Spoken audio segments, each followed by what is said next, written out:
आज मैं तुम्हें हाइपरबोला के क्वेश्चंस लगवाऊंगा जो जेईई मेन 2020 में पूछा गया है। ठीक है, तो पहला क्वेश्चन तुम्हारे सामने लिखा हुआ है, if the line y by mx plus c is a common tangent to the hyperbola this and the circle this, then which one of the following is true। एक y by mx plus c line है जो hyperbola पे भी tangent है और circle पे भी tangent है, तो आपको इनमें से बताना है कौन सा सही ऑप्शन होगा।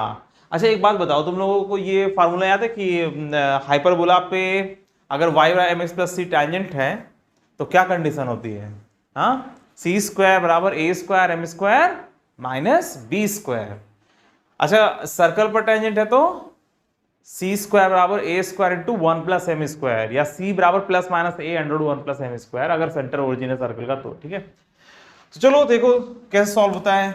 यहां पर x square upon 100 minus y square upon 64 बराबर 1 दिया हुआ है हाइपरबोला, और x square plus y square बराबर 36 दिया हुआ है सर्कल, और इन दोनों पर y बराबर एम एक्स प्लस सी जो है y बराबर एम एक्स प्लस सी इन दोनों पर टेंजेंट है। तो y बराबर एम एक्स प्लस सी अगर इस हाइपरबोला पे टेंजेंट है तो सी स्क्वायर बराबर a square m square minus b square कर देंगे। ठीक है, फॉर्मूला याद है ना तुम लोगों को? बस यही दिया हुआ है, y एम एक्स प्लस इन दोनों पर टेंजेंट है तो c की वैल्यू बताओ और m की वैल्यू बताओ, जो भी ऑप्शन सही हो। तो देखो यहां पर c स्क्वायर बराबर a स्क्वायर की वैल्यू 100 फिर m square minus b square. ठीक है, एक तो ये हो गया c और m में रिलेशन। अब देखो y बराबर एम एक्स प्लस सी इस सर्कल पर भी टेंजेंट है, तो इसके लिए कंडीशन ये c बराबर plus minus a under one plus m square. और यहाँ पर एक बात ध्यान रखिएगा, यहाँ पर जो a यूज हो रहा है वो इसका रेडियस है। ठीक है, तो सी स्क्वायर बराबर a square one plus m square. ठीक है, और यहाँ से आ जाएगा सी स्क्वायर बराबर a square m square plus A square, यही तो है। सी स्क्वायर बराबर, अब ए स्क्वायर बराबर 36, अरे थोड़ा सा इसको ओपन करके लिख दिया तो अच्छा सा दिख रहा है ना, ए स्क्वायर और एम स्क्वायर और प्लस ए स्क्वायर बोलो तो 36 है ना। तो इधर से m और c में रिलेशन ये आ गया, इधर से m और c में रिलेशन ये आ गया। ये फार्मूला जब लगाओगे तो a बराबर यहाँ पर ए स्क्वायर बराबर 100 लेना है, और जब ये वाला फार्मूला लगाओगे तो ये रेडियस वाला, यहाँ पे प्लस माइनस आर भी लिख सकते हैं, plus minus r under one plus m square ऐसा भी लिख सकते हैं, पर जनरली इस तरह से फार्मूला लिखा रहता है तो हमने इसके लिए लगाया और इसके लगाया रूल। ठीक है, तो C और M में ये रिलेशन आ गया कि अगर y by m x plus c circle पर टेंजेंट है तो सी स्क्वायर बराबर 36 एम स्क्वायर प्लस 36 होना चाहिए, और y बराबर एम एक्स प्लस सी जो है इस हाइपरबोला पे टेंजेंट है तो सी स्क्वायर बराबर 100 एम स्क्वायर माइनस 64 होना चाहिए।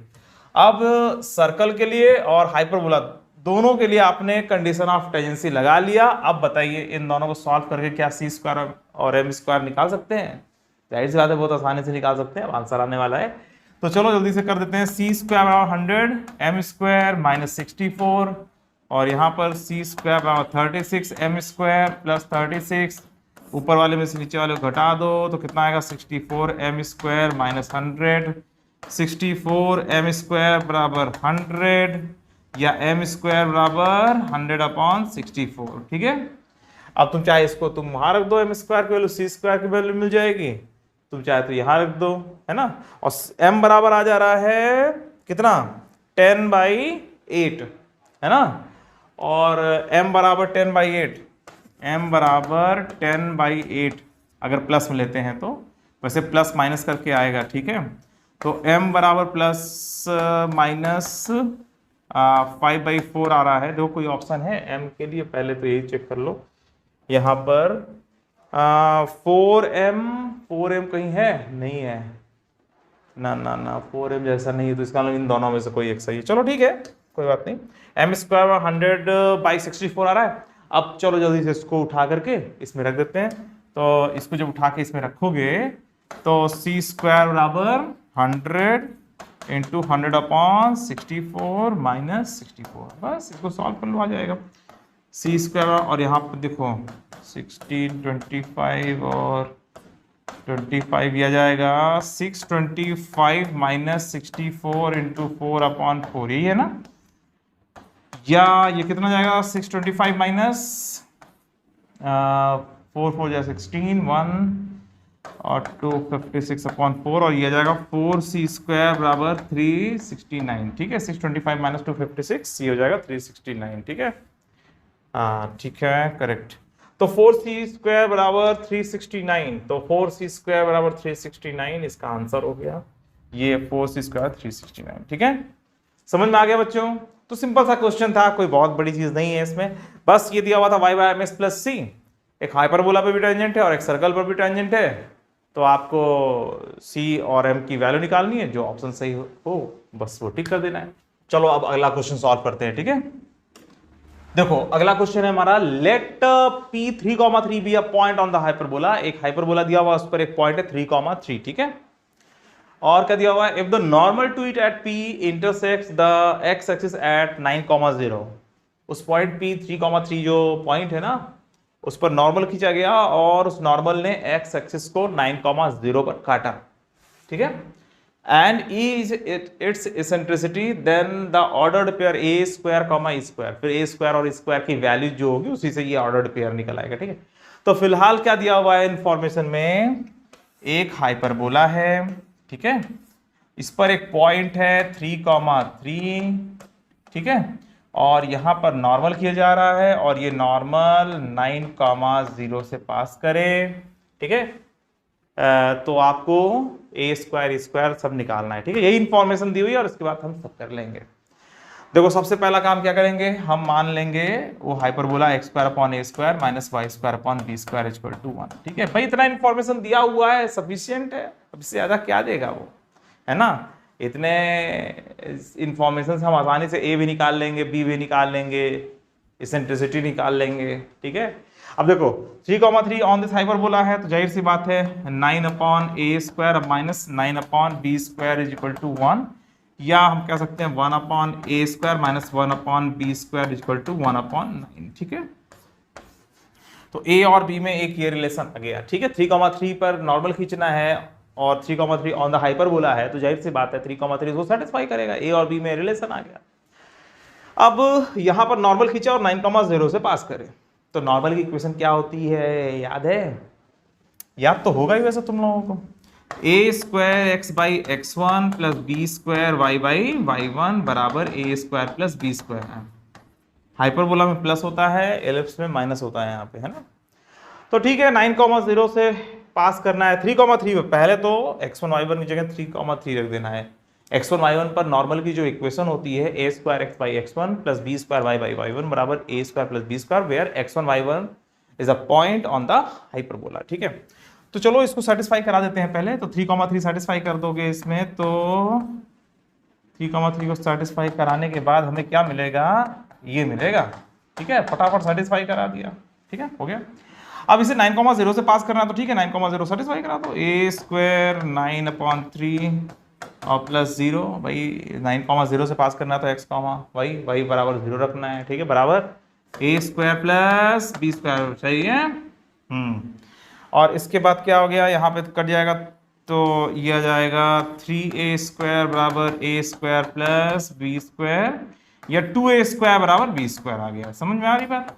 चलो ठीक है, अब ये आ गया। और इन दोनों को तुम बड़े आसानी से सॉल्व करके a की वैल्यू भी निकाल सकते हो, b की वैल्यू भी निकाल सकते हो, मतलब a² और b² दोनों की वैल्यू आ जाएगी। और फिर उसके बाद तुम जो है वो इसेंट्रिसिटी भी निकाल सकते हो बड़े आसानी से। तो चलो इसको रख दिया जाए इसमें, अब देर किस बात की, 1/a² माइनस 1/2a² बराबर 1/9, तो 1/2a² बराबर 1/9, a² बराबर 9/2, ठीक है। a² की वैल्यू आ गई 9/2 और a² की वैल्यू यहां रख दोगे, तो b² की वैल्यू a² 9/2, तो 2 कट गया, b² जो है 9 के बराबर है, ठीक है। तो a² और b² दोनों आ गए और इसेंट्रिसिटी भी निकालनी है, तो चलो b² बराबर, पूरा वही फार्मूले का खेल चल रहा है इसमें यार। तो b² 9, a² 9/2, e² -1, जल्दी बताओ क्या कितना होगा e की वैल्यू, 9 इन कट गया, 2 बराबर e² -1, e² बराबर 3, ठीक है। तो e² की वैल्यू 3 है, हाँ, और जो है a² की वैल्यू 9/2 है, b² की वैल्यू 9 है, तो a² e² 9/2 3, देखो क्या a² e² ना, तो a² की वैल्यू 9/2 और e² बराबर 3, तो 9/2, 3 ये इसका आंसर हो जाएगा। ठीक है, तो 9/2, 3 ना, ई स्क्वायर की वैल्यू 3 के बराबर है और ए स्क्वायर की वैल्यू 9/2 के बराबर, तो 9/2, 3 हो गया। तो सिंपली इसमें ए स्क्वायर और ए स्क्वायर की वैल्यू निकाल करके आप लोगों को एक ऑर्डर्ड पेयर बनाना था। ऑर्डर्ड पेयर समझते हो ना, इसकी वैल्यू अगर हम इसको कह रहे हैं 9/2, 3 के बराबर है, मतलब ए स्क्वायर की वैल्यू 9/2 है और ई स्क्वायर की वैल्यू 3 के बराबर है। ए स्क्वायर, बी स्क्वायर, ई सबकी वैल्यू आने के बाद हमने बड़े आसानी से इसकी वैल्यू को हमने लिख दिया। ठीक है, तो बच्चों ये समझ में आ गया होगा। चलो अब अगला क्वेश्चन लेते हैं।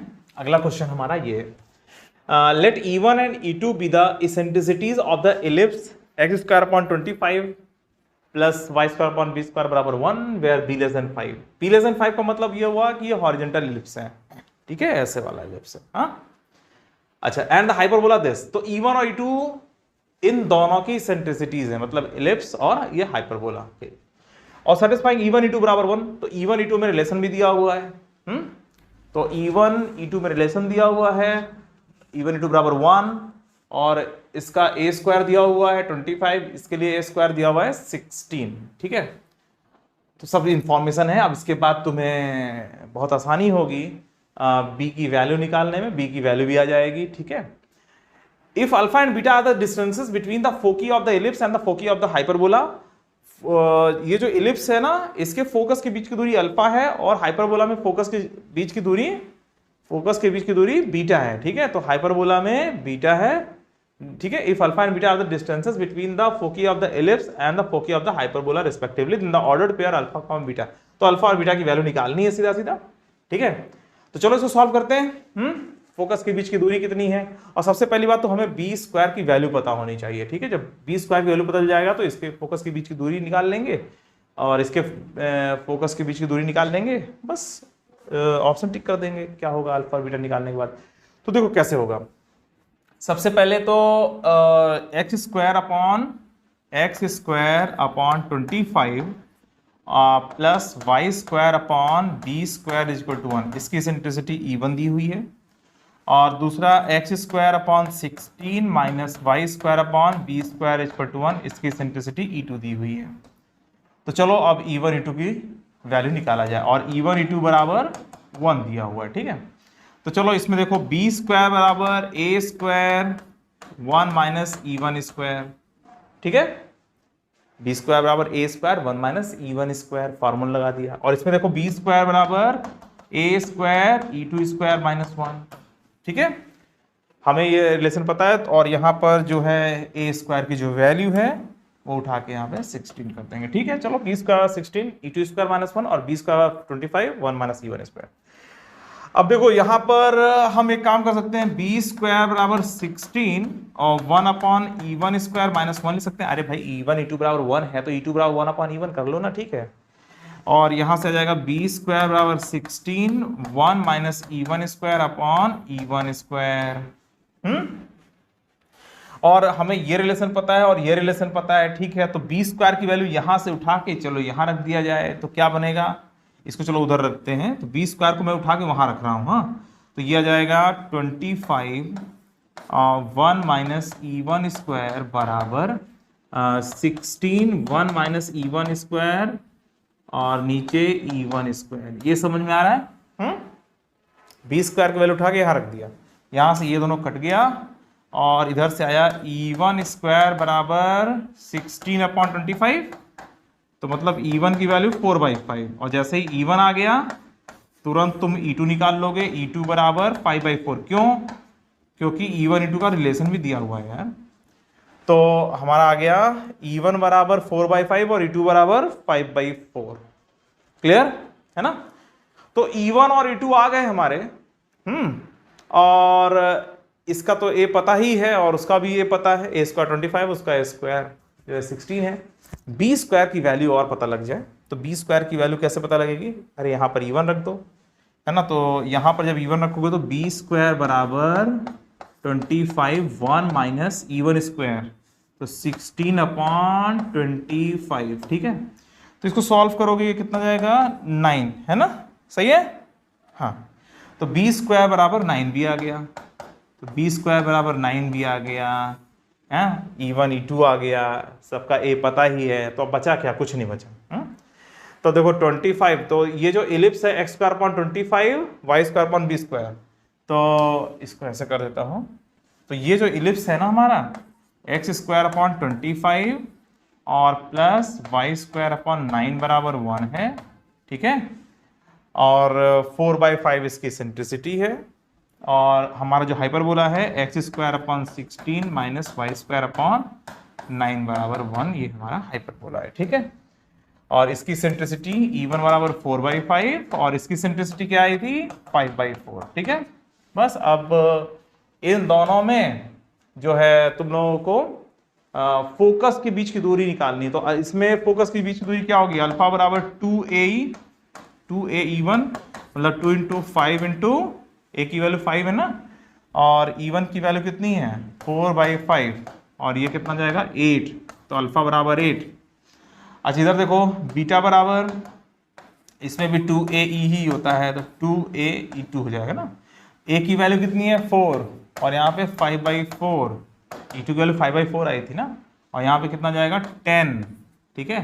तो अल्फा की वैल्यू 8, बीटा की वैल्यू 10, तो अल्फा बीटा की वैल्यू 8 और 10 आ रही है, ठीक है, 8 और 10, तो 8 और 10 आ रहा है, तो इसमें ये वाला ऑप्शन सही हो जाएगा, ठीक है। हाँ, तो जो ordered pair alpha comma beta है वो 8,10 होगा, ठीक है। तो क्वेश्चन कितना बड़ा सा दिख रहा है पर इतना है नहीं। तुम्हें अपना अगर फार्मूला पता है, तुम फार्मूले की सवारी कर सकते हो, तुम्हें फार्मूले पर पूरा कमांड है, फार्मूले की प्रैक्टिस है, तो दिमाग ऑटोमेटिक आगे बढ़ जाएगा। हाँ, दिमाग बहुत तेज चलता है, बस उसे फार्मूला अच्छे से रटा के रखो, ठीक है। चलो एक ये क्वेश्चन हो गया, एक और क्वेश्चन है वो भी कर लेते हैं। क्या लिखा हुआ, a line parallel to the straight line 2x minus y बराबर 0 is tangent to the hyperbola x square upon 4 minus y square upon 2, x square upon 4 minus y square upon 2 बराबर 1 eight the point x1 y1। अच्छा, तो 2x minus Y के parallel एक tangent है इस hyperbola पर जो कि x1 y1 पे टच करे, then x1 square plus 5y1 square is equal to, simple सा क्वेश्चन है यार, पॉइंट ऑफ टेंजेंसी वाला क्वेश्चन है ये, ठीक है। देखो ये जो दिया हुआ है 2x माइनस वाई, इसको हम y बराबर 2x लिख सकते हैं, ठीक है। 2x माइनस वाई बराबर 0 लिखा हुआ है ना, इसको y बराबर 2x, इसके पैरेलल, तो ये जो हाइपरबोला है, तो 2x माइनस वाई बराबर 0 मतलब y बराबर 2x, y बराबर 2x के पैरेलल दो टैंजेंट होंगे, एक यहाँ होगा और एक यहाँ होगा, दो टैंजेंट है, ठीक है। तो जिस पॉइंट पर टैंजेंट है वहां पर x1 square plus 5y1 square निकालना, चाहे तुम ये पॉइंट निकाल लो चाहे ये पॉइंट निकाल लो, x1 square plus 5y1 square निकालना, चूंकि स्क्वायर स्क्वायर लिखा हुआ है इसलिए चाहे ये पॉइंट है चाहे ये पॉइंट है, इसकी वैल्यू सेम आएगी। अब देखो कैसे सॉल्व करना है। देखो y बराबर 2x के पैरेलल y बराबर 2x प्लस कितना हो जाएगा, y बराबर 2x प्लस लैम्डा। हमने मान लिया कि y बराबर 2x प्लस लैम्डा टैंजेंट है on the hyperbola x square upon 4 minus y square upon 2 बराबर 1, ठीक है। इतना समझ आया भाई। y बराबर 2x के पैरेलल आपको टैंजेंट लेना है, तो पैरेलल लेने के लिए प्लस लैम्डा कर दो इधर बगल में, है ना। इस पर ये टैंजेंट है तो लैम्डा की वैल्यू क्या होगी, तो चलो वो सी स्क्वायर बराबर a square m square minus b square वाला रूल लगा दो। सी स्क्वायर लैम्डा स्क्वायर हो गया, ए स्क्वायर 4 हो गया, एम स्क्वायर कितना हो गया, एम स्क्वायर हो गया 2 स्क्वायर माइनस बी स्क्वायर कितना हो गया 2 हो गया, ठीक, कितना आ गया 14 आ गया, लैम्डा स्क्वायर 14, तो लैम्डा बराबर प्लस माइनस अंडर रूट 14, ठीक है। तो इससे ये बात पता चले कि y बराबर 2x प्लस रूट 14 ये भी टैंजेंट है, और y बराबर 2x माइनस रूट 14 ये भी टैंजेंट है। मैंने आपसे कहा था ना दो टैंजेंट होंगे, तो y 2x plus root 14, y बराबर 2x माइनस रूट 14, तो दो एक ही स्लोप के दो टैंजेंट एग्जिस्ट करेंगे, ठीक है। एक ही स्लोप के दो टैंजेंट्स होते हैं ना, ठीक है। तो सर्कल में भी होता है, एलिप्स में भी होता है, पैराबोला में एक स्लोप का एक ही टैंजेंट होता है, पर एलिप्स में एक ही स्लोप का दो टैंजेंट होता है, सर्कल में एक ही स्लोप का दो टैंजेंट होता है, ऐसे हाइपरबोला में भी एक ही स्लोप का दो टैंजेंट्स एग्जिस्ट करता है, ठीक है।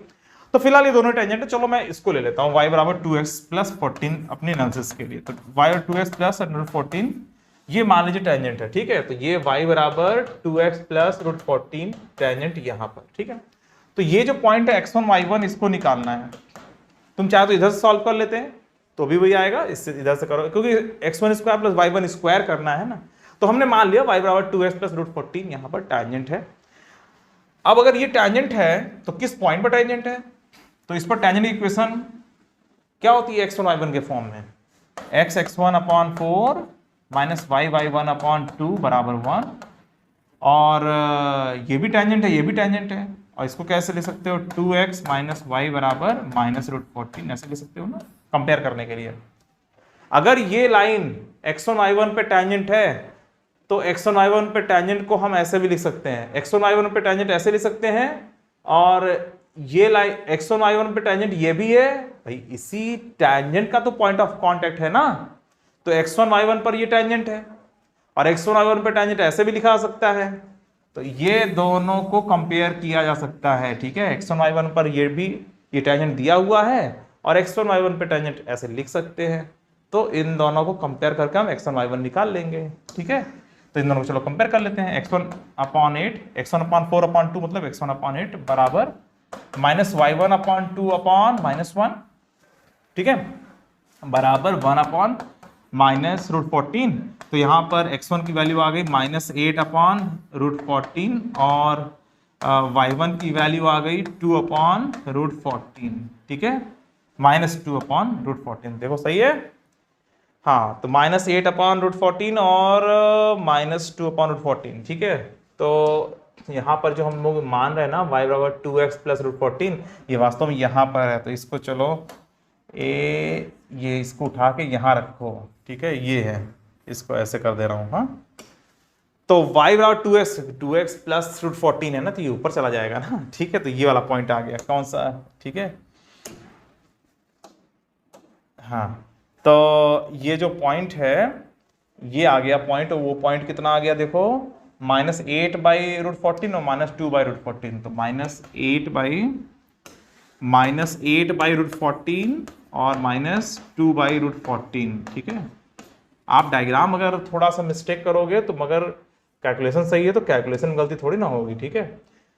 तो a line parallel to the straight line this is tangent to the hyperbola this at the point x1 y1, ठीक है। तो मैंने दो टैंजेंट्स निकाले, ठीक है, हमारे दो टैंजेंट्स आ रहे थे, तो एक टैंजेंट ये था, एक टैंजेंट ये था, मैंने इसको लिया, ठीक है। तो ये जो पॉइंट ऑफ कॉन्टेक्ट है वो ये आ गया माइनस 8 बाई रूट 14 और माइनस 2 बाई रूट 14, ठीक है। और ऐसे ही अगर मान लो मैं y बराबर 2x माइनस रूट 14 लेता तो ये वाला पॉइंट आ जाता। तो फिलहाल इसको भी इधर ही मैं कर दे रहा हूं, ठीक है, यहाँ पे चलो भाई तुम x1 y1 तुम इधर चले आओ, हाँ। चलो तो फिर हम जो है x1 y1 ये पा चुके हैं, तो अब x1 square plus 5y1 square करना है, ठीक है। तो x1 square plus 5y1 square, तो x1 square plus 5y1 square बराबर कितना आ जाएगा, x1 स्क्वायर मतलब 64 अपॉन 14 प्लस 5y1 स्क्वायर मतलब 4 अपॉन 14, ठीक है। तो कितना आ जाएगा 64 और 20 84 बाई 14 बराबर 6, ठीक है। तो इसकी वैल्यू 6 आ रही है, हाँ। तो हमने इन दोनों में से एक एग्जांपल लिया था, इन दोनों में से एक लेकर के सॉल्व किया, पॉइंट आ गया, ठीक है। और पॉइंट जब आ गया, हाँ, पॉइंट ऑफ कांटेक्ट आ गया कंपेयर करके, तो x1 square plus y1 square, x1 square plus 5y1 square निकाला, उसकी वैल्यू 6 के बराबर आ रही, ठीक है। और ऐसे अगर तुम ये वाला पॉइंट लेते तो इधर वाला पॉइंट आता, उसकी भी वैल्यू सेम आती। जानते हो ये कॉन्टेक्ट क्या आता, ये आता 8 बाई रूट 14 और 2 बाई रूट 14, ठीक है। और सिंपली कह दिया गया यहाँ पर इसके पैरेलल टैंजेंट x1 y1 पे टच करे तो इसकी वैल्यू बताओ। वास्तव में यहाँ पे ये बात छिपा लिया यहाँ पर कि जो है वास्तव में दो पॉइंट्स आ रहे हैं, ठीक है, और दोनों ही पॉइंट्स के लिए x1 square plus 5y1 square की वैल्यू जो है 6 आएगी, ठीक है। तो चलो समझ में आ गया होगा। तो ये वाला जो क्वेश्चन था ये पॉइंट ऑफ कांटेक्ट कैसे निकालते हैं उस पर बेस्ड है। और जब मैंने तुम लोगों को पढ़ाया था ये सर्कल, पैराबोला, एलिप्स और हाइपरबोला, तो पॉइंट ऑफ कांटेक्ट निकालने का तरीका मैंने तुम लोगों को बताया था, है ना। तो उसी तरीके पर बेस्ड ये क्वेश्चन था, ठीक है। चलो बच्चों आज के लिए सिर्फ इतना ही, फिर मिलते हैं, बाय बाय।